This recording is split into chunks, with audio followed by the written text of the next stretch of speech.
Good day, ladies and gentlemen. Rosa here of Splat Communications and Simplified Strategic Solutions. Our video for today is about the press briefing made by President Ferdinand Pbbm participants to the members such as of the France press covering and the Saudi APEC Arabia Summit in Bangkok, Thailand. were of the same mind and understand very clearly where the reasons behind the region's view and perspective on the new economy, the political situation, geopolitical situation, and all that. So, it is very, very useful to have come. Unang-una, I have met already the majority of the leaders around the region. We have also had a substantive discussion sa mga bilateral. Kaya mabuti naman at maliwanag, naipaliwanag nila sa Pilipinas kung ano yung mga kanilang pinaplano, naipaliwanag naman ng Pilipinas sa lahat na kung ano yung ating mga iniisip, kung ano natin yung mga inaalala, ano yung ating gustong unahin at kung anong maitutulong namin sa kanila at maitutulong nila sa atin. So that's more or less how the APEC Summit went. So we have a few questions. Okay. First question from Mr. Nestor Corrales from Philippine. Good afternoon, Mr. President. Good afternoon. You will be meeting with U.S. Vice President Kamala Harris this week. What's your reaction that the U.S. Vice President will visit Palawan, the province nearest to the South China Sea? Are you concerned that his visit there would further fuel the tensions between the Philippines and China? I don't see why they should. She is in the Philippines and she is visiting another part of the Philippines. And of course, it is the closest, our closest area to the South China Sea. But it's very clearly on Philippine territory, so I don't think I don't think it will cause problems. Just a quick follow-up, Mr. President. What issues will you raise during your meeting with the U.S. Vice President?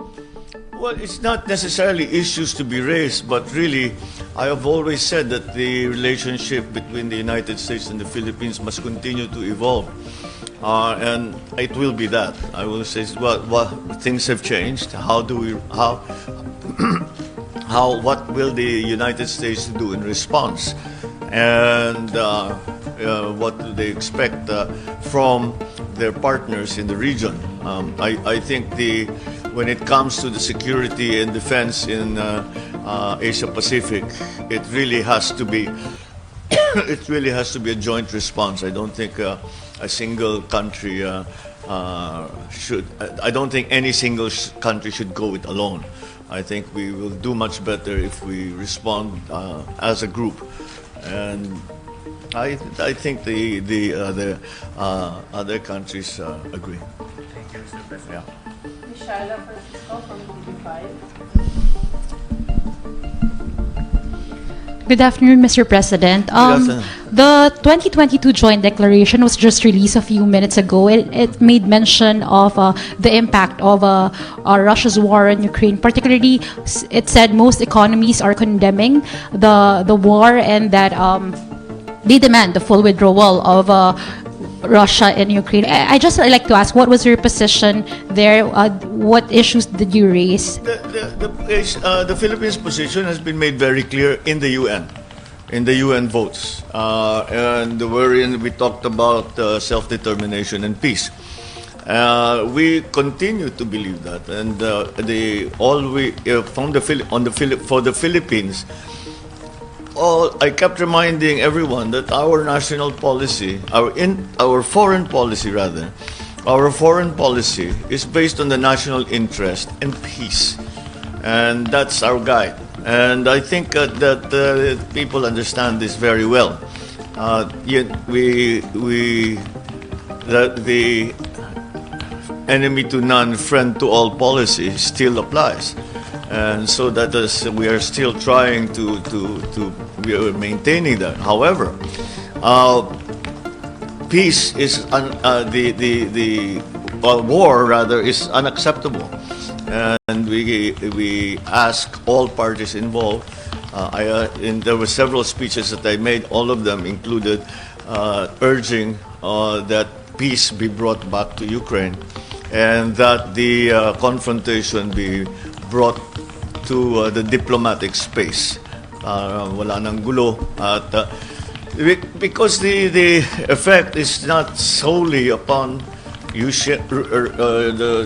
upon Ukraine or Russia.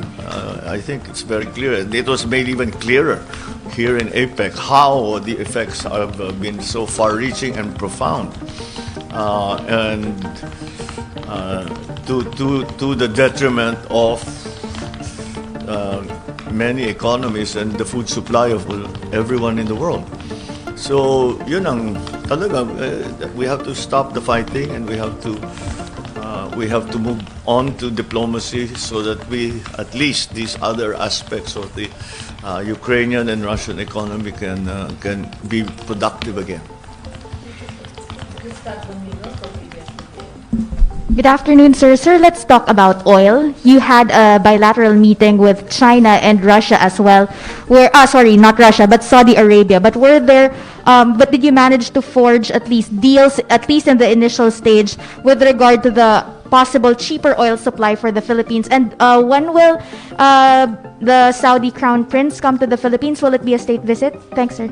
Well, the discussion actually was mostly about our labor force and the different hindi naman issues, but yung kanyang si MBS, what was his prediction on how the development will go forward in Saudi Arabia.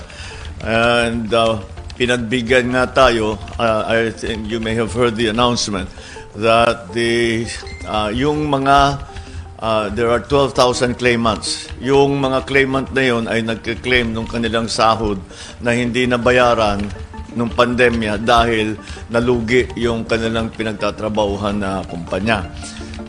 Wala silang makuha. But Saudi Arabia agreed, the government itself agreed to pay those claimants para naman meron silang. So that was that was one of the first things we spoke about. But then the Crown Prince, Prime Minister, went on to talk about the plans of Saudi Arabia to expand its economy.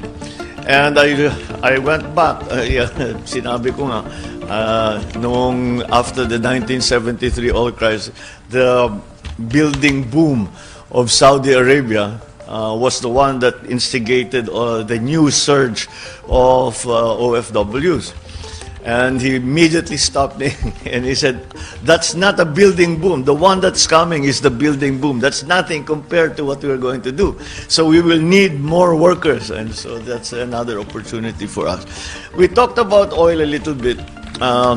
We talked about petroleum products, primarily fertilizer, but also oil. And in terms of the oil supply, so kailangan pa natin lakarin ito. I reminded the Prime Minister, the Crown Prince, that in the 70s, ako yung pinapadala nung aking ama na para makipag-negotiate sa Saudi Arabia nung panahon ng oil minister nila si Sheikh Saki Yamani. And nakilala ko at I would travel with him para lang makakuha tayo ng concessions sa Saudi Arabia para sa Pilipinas. Sabi niya, well, we can discuss it again.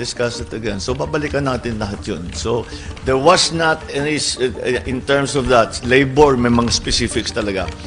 Pero sa fuels, sa oil supply, we touched upon it, but we'll just have to pursue it further. Yung fertilizer mukhang mas madali. Baka meron tayong makuha sa kanya. I'm sorry? Yung his visit to the Philippines. Well, sinabi ko sa kanya na kailangan niyang makabisita. And he surprised us all. He says, yes, I have to, because my second mother comes from the Philippines. Meron siyang ganun.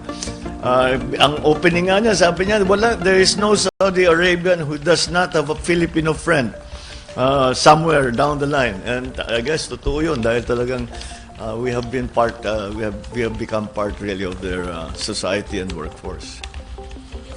Thank you. Good afternoon, Mr. President. The Chinese Foreign Ministry released a statement after your meeting with President Xi that the Philippines and China should reject acts of bullying in the region. What should be done to prevent bullying, especially in the South China Sea, and what to you constitutes acts of bullying? Well, I suppose maybe the term bullying is not exactly accurate, but I would characterize it as something different. I would say that as part of our foreign policy, and this is something again that I spoke to our other partners with, is what we really should pursue is that we should make sure that we in the region are the ones who will decide the future of the region. Hindi tayo wag natin pabayaan na dinidiktahan tayo ng kahit sino. Maybe that's what the Chinese were referring to. But that's essentially that has always been my formulation. That's why it begins with being able to engage with everyone from either side of any conflict, still being able to engage on both sides, and that is so that we can determine. That's why these meetings, these summits are so important, because we can come to a common position, and it is how it should be. It is us in ASEAN. It is us in Asia who should decide. Australia kasama, because they could really consider themselves part of Asia. It should be us in Asia who decides the future of Asia, the Asia-Pacific region, the Indo-Pacific region. Dapat ang mga tiga doon ang magkukumpas kung saan ang takbo ng region na yan.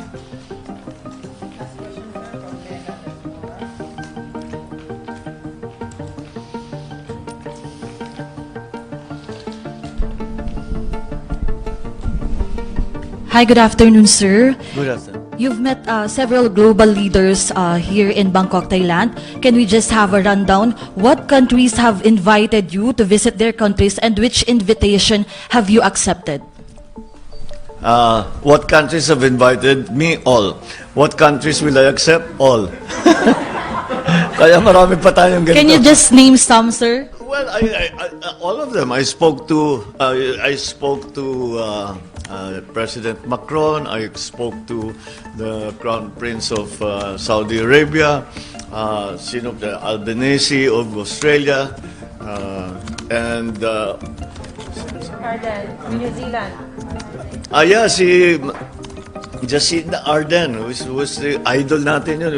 I kept telling you know, you were a beacon of light during the pandemic. She said, I didn't realize I was in a bubble. Which is sabi ko, well, simply because when we didn't know what to do, you were very decisive and you provided leadership. I think that's the most important. So yes, again, for New Zealand, lahat talaga, actually lahat. Even in the ASEAN, siyempre, Vietnam also, because we have so many connections already, at least on the private sector side, with Vietnam. So I'd like to go to them all at some point. Pero scheduling, I have to go back to Manila at marami rin kaming kailangan ayusin at tapusin. Yeah. No, I mean it's always very useful. Like for example, it's really actually surprising. France, Canada, malalayo na ito. But they come, Russia, even United States, they come because it is well recognized that the Asia-Pacific region is still going to be the driver of the global economy.